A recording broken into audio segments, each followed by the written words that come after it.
Hello friends, ಎಲ್ಲರೂ ನಮಸ್ಕಾರ. ಇದೀಗ ಕರ್ನಾಟಕ ಸರ್ಕಾರದಿಂದ ರಾಜ್ಯಾದ್ಯಂತ ಇರುವಂತಹ ಉದ್ಯೋಗಾಂಕ್ಷಿಗಳಿಗೆ ಇದೀಗ ಗುಡ್ ನ್ಯೂಸ್ ಬರ್ತಾ ಇದೆ.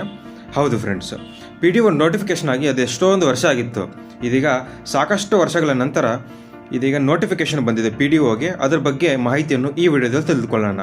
ನಾನು ನಿಮಗೆ ಸ್ಕ್ರೀನ್ ಮೇಲೆ ತೋರಿಸ್ತಾ ಇದ್ದೀನಲ್ಲ, ಇದು KPSC ಅಂದರೆ ಕರ್ನಾಟಕ ಲೋಕಸೇವಾ ಆಯೋಗ ವತಿಯಿಂದ ಹೊರಡಿಸಿರುವಂತಹ ಅಧಿಕೃತ ಅಧಿಸೂಚನೆ ಆಗಿರುತ್ತದೆ. ಗ್ರಾಮೀಣಾಭಿವೃದ್ಧಿ ಮತ್ತು ಪಂಚಾಯತ್ ರಾಜ್ ಇಲಾಖೆಯಲ್ಲಿನ ಉಳಿಕೆ ಮೂಲ ವೃಂದದ 150 ಪಂಚಾಯಿತಿ ಅಭಿವೃದ್ಧಿ ಅಧಿಕಾರಿ ಸಮೂಹ ಸಿ ಹುದ್ದೆಗಳ ನೇಮಕಾತಿ ಅಧಿಸೂಚನೆ ಅಂತ ಬರೆಯಲಾಗಿದೆ.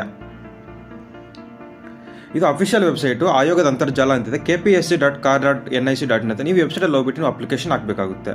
ಮತ್ತು ಅಡ್ಮಿಟ್ ಕಾರ್ಡ್ ರಿಲೀಸ್ ಆಗೋದು ಪ್ರತಿಯೊಂದು ನಿಮಗೆ ಅದರಲ್ಲೇ ಸಿಗ್ತಾ ಇರುತ್ತೆ. ಅವಾಗ ಅದನ್ನು ವಿಸಿಟ್ ಮಾಡ್ತಾ ಇರಬೇಕು ವೆಬ್ಸೈಟ್ಗೆ. ಸೊ ಇದು ನೋಡಿ, 15/3/2024 ಅಂದರೆ ನಿನ್ನೆ ಅಧಿಸೂಚನೆ ಪ್ರಕಟ ಆಗಿದೆ. ಆಯೋಗವು ಕರ್ನಾಟಕ ನಾಗರಿಕ ಸೇವಾ ನೇರ ನೇಮಕಾತಿ ಸಾಮಾನ್ಯ ನಿಯಮಗಳು 2021 ಅನ್ವಯ ಹಾಗೂ ತಿದ್ದುಪಡಿ ನಿಯಮ 2022 ಅನ್ವಯ ಈ ಕೆಳಕಂಡ ಉಳಿಕೆ ಮೂಲ ವೃಂದದ 150 ಗ್ರೂಪ್ ಸಿ ಹುದ್ದೆಗಳನ್ನು ಭರ್ತಿ ಮಾಡಲು ಅರ್ಹ ಅಭ್ಯರ್ಥಿಗಳನ್ನು ಆನ್ಲೈನ್ ಮೂಲಕ ಅರ್ಜಿಗಳನ್ನು ಆಹ್ವಾನ ಮಾಡಲಾಗಿದೆ.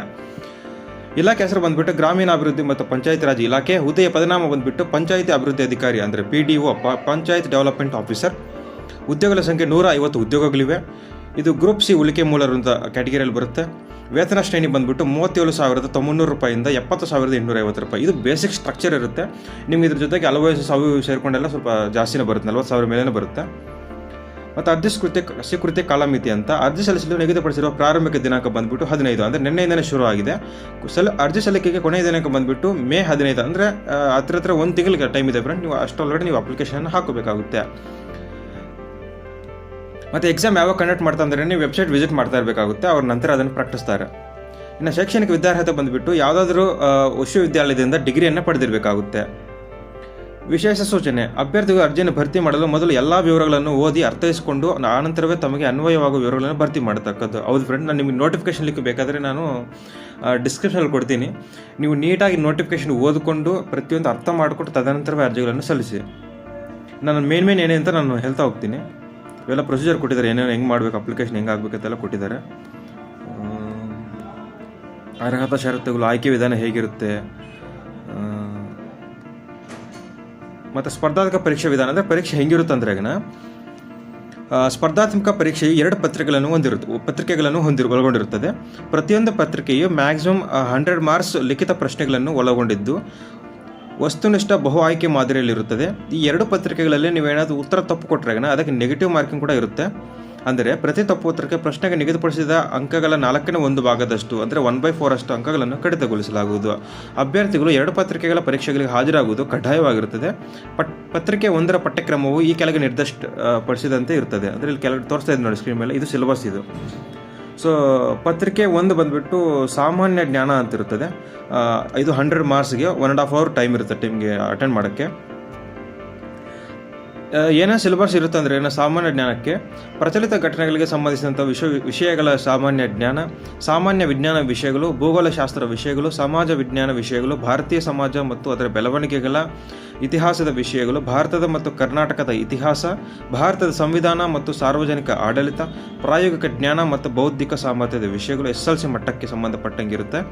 ಕರ್ನಾಟಕದ ಸಾಮಾಜಿಕ ಮತ್ತು ಸಾಂಸ್ಕೃತಿಕ ಇತಿಹಾಸದ ವಿಷಯಗಳು, ಸ್ವಾತಂತ್ರ್ಯ ನಂತರದಲ್ಲಿ ಕರ್ನಾಟಕದ ಭೂ ಸುಧಾರಣೆಗಳು ಮತ್ತು ಸಾಮಾಜಿಕ ಬದಲಾವಣೆಗಳ ವಿಷಯಗಳು, ಕರ್ನಾಟಕದ ಅರ್ಥವ್ಯವಸ್ಥೆ, ಅದರ ಸಾಮರ್ಥ್ಯ ಮತ್ತು ದೌರ್ಬಲ್ಯದ ಪ್ರಸ್ತುತ ಸ್ಥಿತಿಗತಿ ಕುರಿತ ವಿಷಯಗಳು, ಗ್ರಾಮೀಣಾಭಿವೃದ್ಧಿ, ಪಂಚಾಯತ್ ರಾಜ್ ಸಂಸ್ಥೆಗಳು ಮತ್ತು ಗ್ರಾಮೀಣ ಸಹಕಾರ ಸಂಸ್ಥೆಗಳ ವಿಷಯಗಳು, ಕರ್ನಾಟಕ ಪರಿಣಾಮಕಾರಿ ಆಡಳಿತಕ್ಕಾಗಿ ವಿಜ್ಞಾನ ಮತ್ತು ತಂತ್ರಜ್ಞಾನದ ಪಾತ್ರ ಕುರಿತ ವಿಷಯಗಳು, ಕರ್ನಾಟಕದ ಪರಿಸರ ಸಂಬಂಧಿ ವಿಷಯಗಳು ಮತ್ತು ಅಭಿವೃದ್ಧಿ ಕುರಿತ ವಿಷಯಗಳು, ಬೌದ್ಧಿಕ ಸಾಮರ್ಥ್ಯದ ವಿಷಯಗಳು ಅಂತ.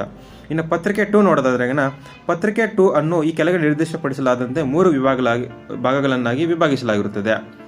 ಅಂದರೆ ಸಾಮಾನ್ಯ ಕನ್ನಡ, ಸಾಮಾನ್ಯ ಇಂಗ್ಲೀಷ್, ಕಂಪ್ಯೂಟರ್ ಜ್ಞಾನ ಅಂತ. ಸೊ ಕನ್ನಡ ಮತ್ತು ಇಂಗ್ಲೀಷ್ 35 ಮಾರ್ಕ್ಸ್ಗೆ, ಕಂಪ್ಯೂಟರ್ ಜ್ಞಾನ 30 ಮಾರ್ಕ್ಸ್ ಇರುತ್ತದೆ. ಸೊ ಟೋಟಲ್ ಇದು ಕೂಡ 100 ಮಾರ್ಕ್ಸ್ ಇರುತ್ತೆ. 2 ಅವರ್ ಟೈಮ್ ಕೊಡ್ತಾರೆ ನಿಮಗೆ.